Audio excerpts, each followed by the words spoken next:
September ମାସରେ ତୁଳା ରାଶିର କେଉଁ କ୍ଷେତ୍ରଗୁଡ଼ିକ ପ୍ରଭାବିତ ହେବ। କିନ୍ତୁ ତା ପୂର୍ବରୁ ଜାଣିବା ଆପଣଙ୍କ ରାଶିରେ ନବଗ୍ରହଙ୍କର ସ୍ଥିତି ଏହି ସେପ୍ଟେମ୍ବର 1 ତାରିଖ ପରଠାରୁ କିଭଳି ରହିବ।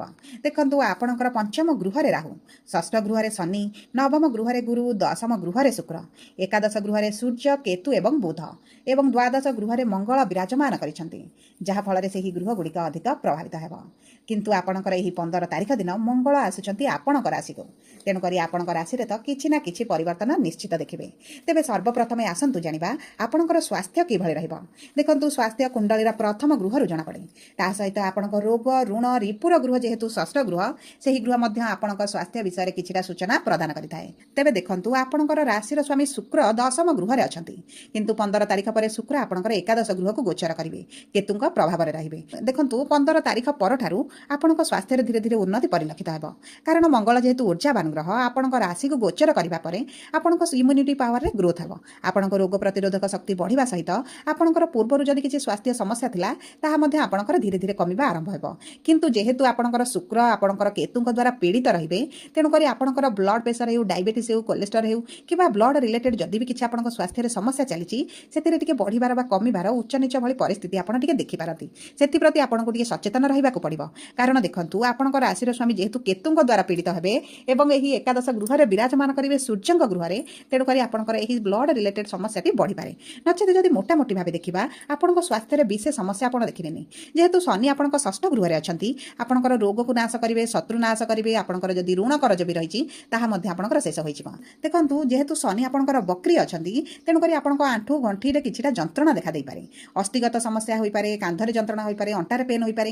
ଏହିଭଳି ଛୋଟ ଛୋଟ ସମସ୍ୟା ଆପଣଙ୍କ ଜୀବନରେ ଦେଖାଦେଇପାରେ, କିନ୍ତୁ କୌଣସି ଗମ୍ଭୀର ସ୍ୱାସ୍ଥ୍ୟ ସମସ୍ୟା ଆପଣ ଦେଖିବେନି। ଯଦି ଆମେ ଆପଣଙ୍କର ଶିକ୍ଷାକୁ ଦେଖିବା, ତେବେ ଦେଖନ୍ତୁ, ଶିକ୍ଷାର ଗୃହରେ ରାହୁ ଅଛନ୍ତି। ରାହୁ ଆପଣଙ୍କୁ ଚାଲାକ, ଚତୁର, ବୁଦ୍ଧିମାନ କରିବେ। କିନ୍ତୁ ଆପଣଙ୍କ କୁଣ୍ଡଳୀରେ ରାହୁ କିଭଳି ଅଛନ୍ତି ତାହା ଗୁରୁତ୍ୱପୂର୍ଣ୍ଣ। ଯଦି କୁଣ୍ଡଳୀରେ ରାହୁ ଭଲ ସ୍ଥିତିରେ ଅଛନ୍ତି, ତେବେ ଆପଣଙ୍କୁ ଶିକ୍ଷା କ୍ଷେତ୍ରରେ ବହୁତ ଅଧିକ ଶୁଭ ଫଳ ପ୍ରାପ୍ତି ହେବ। ତାହା ସହିତ ଯଦି ଆପଣ ଗଭର୍ଣ୍ଣମେଣ୍ଟ ଚାକିରି ପାଇଁ ପ୍ରିପାରେସନ୍ ହେଉଛନ୍ତି, ଗଭର୍ଣ୍ଣମେଣ୍ଟ ଚାକିରି ପାଇଁ ପରୀକ୍ଷା ଦେବାକୁ ଚାହୁଁଛନ୍ତି କିମ୍ବା ଗଭର୍ଣ୍ଣମେଣ୍ଟ ଚାକିରିର ଯୋଜନାରେ ରହିଛନ୍ତି, ତେବେ ଆପଣଙ୍କ ପାଇଁ ଏହି ସମୟଟି ବହୁତ ଅଧିକ ଭଲ ଯୋଗ ବନାଉଛି। ଏହି ସମୟ ମଧ୍ୟରେ ଆପଣ ଯଦି ଗଭର୍ଣ୍ଣମେଣ୍ଟ ଚାକିରି ପାଇଁ ପରୀକ୍ଷା ଦିଅନ୍ତି, ଆପଣଙ୍କୁ ନିଶ୍ଚିତ ଭାବରେ ଗଭର୍ଣ୍ଣମେଣ୍ଟ ଚାକିରି ହୋଇଯିବ। କିନ୍ତୁ ଦେଖନ୍ତୁ ଦର୍ଶକ ବନ୍ଧୁ, ଆପଣଙ୍କ କୁଣ୍ଡଳୀରେ ଯଦି ଗଭର୍ଣ୍ଣମେଣ୍ଟ ଚାକିରିର ଯୋଗ ବନୁଥିବ, ତେବେ ଆପଣଙ୍କୁ ଗଭର୍ଣ୍ଣମେଣ୍ଟ ଚାକିରିରୁ କେହି ଅଟକାଇ ପାରିବେ ନାହିଁ। ଯଦି ଆପଣଙ୍କ କୁଣ୍ଡଳୀରେ ଗଭର୍ଣ୍ଣମେଣ୍ଟ ଚାକିରିର ଯୋଗ ନାହିଁ, କିନ୍ତୁ ଆପଣ ପ୍ରିପେୟାର ହେଉଛନ୍ତି, ତେବେ ଆପଣଙ୍କୁ ଏତେ ଅଧିକ ଶୁଭ ଫଳ ନ ମିଳିପାରେ। ତେଣୁକରି ଆପଣଙ୍କ କୁଣ୍ଡଳୀକୁ ବିଶ୍ଳେଷଣ କରାନ୍ତୁ ଏବଂ ଜାଣନ୍ତୁ ସରକାରୀ ଚାକିରି ଯୋଗ ବନୁଛି ବା ବନୁନାହିଁ। ଏବେ ଆସନ୍ତୁ ଜାଣିବା ଆପଣଙ୍କ ପ୍ରେମ ସମ୍ପର୍କ କିଭଳି ରହିବ। ଦେଖନ୍ତୁ, ପ୍ରେମ ସମ୍ପର୍କ ଆପଣଙ୍କର ଭଲ ରହିବ। ଆପଣଙ୍କ ସମ୍ପର୍କରେ ମଧୁରତା ଆସିବ, ସାଥୀଙ୍କ ସହିତ ସମୟ ଅତିବାହିତ କରିବେ। ଆପଣଙ୍କ ମନ ଭିତରେ ଯାହା ବି ରହୁଛି ଦ୍ୱନ୍ଦ୍ୱ, ଅସନ୍ତୋଷ ଯାହା ବି ଅଛି, ଆପଣ ସାଥୀଙ୍କ ସହିତ ସେୟାର କରିବେ, ଏକତ୍ର ସମୟ ଅତିବାହିତ କରିବେ। ସାଥୀଙ୍କ ସହିତ ମନୋରଞ୍ଜନ କାର୍ଯ୍ୟକ୍ରମ ମଧ୍ୟ ଯାଇପାରନ୍ତି। ଦେଖନ୍ତୁ, ପ୍ରେମ ସମ୍ପର୍କରେ ବିଶେଷ ସମସ୍ୟା ଆପଣ କିଛି ଦେଖିବେ ନାହିଁ। ଯଦି ଆମେ ଦେଖିବା ଆପଣଙ୍କର ବିବାହର ଯୋଗକୁ ବା ବୈବାହିକ ସମ୍ପର୍କକୁ, 15 ସେପ୍ଟେମ୍ବର ପରଠାରୁ ଆପଣଙ୍କ ବିବାହ ପ୍ରସ୍ତାବ ଆସିବା ଆରମ୍ଭ ହୋଇଯିବ। କାରଣ ମଙ୍ଗଳ ଆସିବେ ଆପଣଙ୍କ ରାଶିକୁ ଏବଂ ଆପଣଙ୍କ ବିବାହର ଗୃହକୁ ଦୃଷ୍ଟି ଦେବେ, ଯାହାଫଳରେ ଆପଣଙ୍କ ବିବାହର ଯଦି ଯୋଜନାରେ ଅଛନ୍ତି ବା ଆପଣଙ୍କ ବିବାହ ପାଇଁ ପ୍ଲାନିଂ କରୁଛନ୍ତି, ତେବେ ଏହି ସମୟଟି ଆପଣଙ୍କ ଜୀବନରେ ନିଶ୍ଚିତ ଭାବରେ ବିବାହର ଯୋଗ ବନାଇବ। ଦେଖନ୍ତୁ, ଗୁରୁ ଆପଣଙ୍କର ରାଶିକୁ ପଞ୍ଚମ ଦୃଷ୍ଟି ଦେଉଛନ୍ତି ଏବଂ ଆପଣଙ୍କ ମଙ୍ଗଳ ଗୋଚର କରୁଛନ୍ତି, ରାଶିର ସ୍ୱାମୀ ମଧ୍ୟ ଦୃଷ୍ଟି ଦେଉଛନ୍ତି। ତେଣୁକରି ଆପଣଙ୍କ ବିବାହ ପାଇଁ ପ୍ରବଳ ଯୋଗ ବନୁଛି। କିନ୍ତୁ ଦେଖନ୍ତୁ, ଏହିଭଳି ଭଲ ଯୋଗ ହେବା ସତ୍ତ୍ୱେ ମଧ୍ୟ ଆପଣଙ୍କ ବିବାହ ହୋଇପାରୁନି, ବିବାହ ପ୍ରସ୍ତାବ ଆସୁନାହିଁ, ବିବାହ ଭାଗି ଯାଉଛି, ବିବାହ ପ୍ରସ୍ତାବ କହି ମଧ୍ୟ ଆସୁନାହାନ୍ତି କିମ୍ବା ବିବାହ ସମ୍ବନ୍ଧିତ ଆପଣ ବହୁତ ଗୁଡ଼ିଏ ସମସ୍ୟା ଦେଖୁଛନ୍ତି, ତେବେ ଆପଣଙ୍କ କୁଣ୍ଡଳୀରେ ଗୁରୁ ନିଶ୍ଚିତ ଭାବରେ ପୀଡ଼ିତ ଅଛନ୍ତି, ଯାହାଫଳରେ ଆପଣଙ୍କ ବିବାହରେ ଆପଣ ସମସ୍ୟା ଦେଖୁଛନ୍ତି କିମ୍ବା ଆପଣଙ୍କ କୁଣ୍ଡଳୀରେ କିଛିଟା ଦୋଷ ରହିଛି, ଯେଉଁ କାରଣରୁ ଆପଣଙ୍କ ଜୀବନରେ ଶୁଭ ପରିବର୍ତ୍ତନ ହେଉନାହିଁ। ତେଣୁକରି ଆପଣଙ୍କ କୁଣ୍ଡଳୀକୁ ଥରେ ବିଶ୍ଳେଷଣ କରାନ୍ତୁ ଏବଂ ଜାଣନ୍ତୁ ଆପଣଙ୍କର ଯଦି ଗୁରୁ ପୀଡ଼ିତ ଅଛନ୍ତି, ତେବେ କିଛିଟା ସହଜ ଉପାୟ ପ୍ରତିକାର କରି ଆପଣ ଅଶୁଭତ୍ୱକୁ ଦୂର କରି ଶୁଭ ଫଳ ପ୍ରାପ୍ତି କରିବେ। ଯଦି ଆମେ ଆପଣଙ୍କର ବୈବାହିକ ସମ୍ପର୍କକୁ ଦେଖିବା, ତେବେ ସମ୍ପର୍କ ବହୁତ ଭଲ ରହିବ। ସମ୍ପର୍କରେ କିଛି ବି ସମସ୍ୟା ଆପଣ ଦେଖିବେ ନାହିଁ।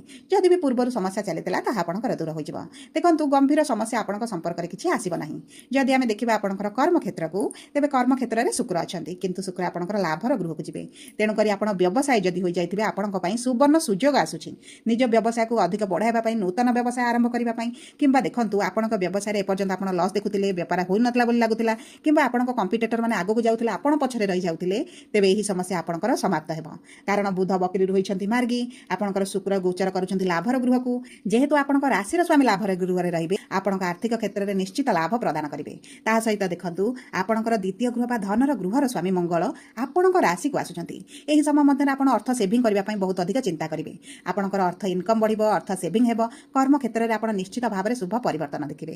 ଦେଖନ୍ତୁ, ଏହି ସେପ୍ଟେମ୍ବର ମାସ ଆପଣଙ୍କ କର୍ମକ୍ଷେତ୍ର ପାଇଁ ବହୁତ ଅଧିକ ପଜିଟିଭ ପରିବର୍ତ୍ତନ ଆଣିବ ଏବଂ ଏହି ପରିବର୍ତ୍ତନ ପରିବର୍ତ୍ତନ ଆପଣଙ୍କ ଜୀବନରେ ନିଶ୍ଚିତ ଭାବରେ ସଫଳତା ଦେବ। ସବୁପରେ ଦେଖନ୍ତୁ, ଯଦି ଆପଣଙ୍କର ତୁଳା ରାଶି କି ଏବଂ ଆପଣଙ୍କ ଜୀବନର ଅଶୁଭତ୍ୱକୁ ଦୂର କରିବା ପାଇଁ ଚାହୁଁଛନ୍ତି, ତେବେ ଆପଣ ପ୍ରତିଦିନ ଶୁକ୍ରଙ୍କର ବୀଜ ମନ୍ତ୍ର ଜପ କରନ୍ତୁ। ତା ସହିତ ଆପଣ ପକ୍ଷୀଙ୍କୁ କିଛି ଖାଦ୍ୟ ଦିଅନ୍ତୁ ଏବଂ ପ୍ରତିଦିନ ହନୁମାନ ଚାଳିଶା ପାଠ କରିବା ସହିତ ଆପଣ ପ୍ରଭୁ ସୂର୍ଯ୍ୟଙ୍କୁ ପ୍ରାତଃ ସମୟରେ ଜଳ ଅର୍ଘ୍ୟ ଦିଅନ୍ତୁ। ଏହା ଆପଣଙ୍କ ଜୀବନରେ ନିଶ୍ଚିତ ଭାବରେ ଶୁଭ ପ୍ରଭାବ ପକାଇବ। ତା ସହିତ ଯଦି ଆପଣଙ୍କର ତୁଳା ରାଶି, ତେବେ ଭିଡ଼ିଓଟି କିଭଳି ଲାଗିଲା କମେଣ୍ଟ ବକ୍ସରେ ଲେଖି ଜଣାନ୍ତୁ। ଯଦି ପ୍ରଥମ ଥର ଆମ ଚ୍ୟାନେଲକୁ ଆସିଛନ୍ତି, ଚ୍ୟାନେଲଟିକୁ ସବସ୍କ୍ରାଇବ୍ କରନ୍ତୁ। ପାଖରେ ଥିବା ବେଲ୍ ଆଇକନ୍କୁ